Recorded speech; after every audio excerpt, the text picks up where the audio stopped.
G'day, this is Simon at South OC Cars and Coffee. I'm with Eric, who has an incredible car of the week. When I saw this thing roll in, I thought, that is amazing. What is it, Eric? It's a 57 Nash Metropolitan.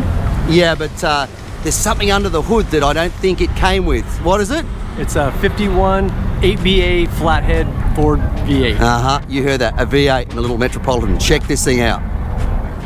Eric, this is not the sort of car that we see at Cars and Coffee every week. And I don't think it's the sort of car you'd see many places every week. This is very different and very cool. What was the inspiration behind this build? My father and I did it quite a few years ago. Was there lots of beer in the garage involved? Scotch and Crown Royal did help. That'll work. Yeah. Same effect. And a shoehorn. Yeah. And a shoehorn to get that in there. How cool was it? Was it just a, hey, we should do this, or was there like an ongoing plan? Look for the Metropolitan, then find the motor. Well, how did it all come about? It originally started buying the Metropolitan for my mother.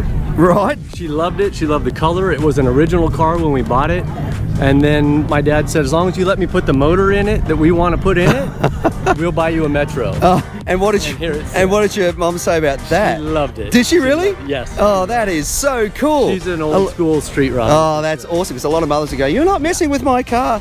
I mean, it looks so original in there, although I don't believe Metropolitans came with cup holders, which I can see on the floor. No. However, what is it in terms of running gear? What has it got aside from obviously the flathead, transmission, rear end, all that sort of stuff? It's got a C5 Ford transmission in it. It's got an 8-inch Ford rear end. Wow, yep. It's got a Fat Man 2-inch narrowed Mustang front end and underneath the front. So it's got it stops as well, which is... It goes and it stops. Yeah, that's kind of important because it's really, it's actually not that difficult to make cars go, but a lot of people forget the most important part, the stop side of things. Correct. Is there a spare tyre still in that cover there? There is a spare tire. We never plan on using it. Yeah, right. There is a spare tire. It's just so cool. And I mean, honestly, the flathead's not making massive amounts of power. It's not like you got to be scared because you're running, 600 horsepower in there.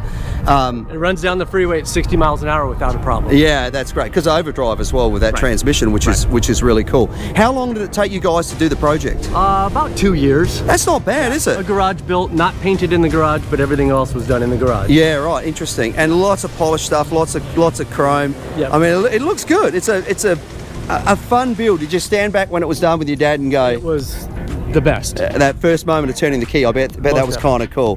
Well, it's a really interesting car. I love seeing interesting builds here. It's one of the things about South OC Cars and Coffee that I enjoy the most is we get diversity. And hey, I've never seen a Metropolitan look like this before. I mean, most of them are like little shoes. This is like a little shoe with a V8 in it, which is really cool.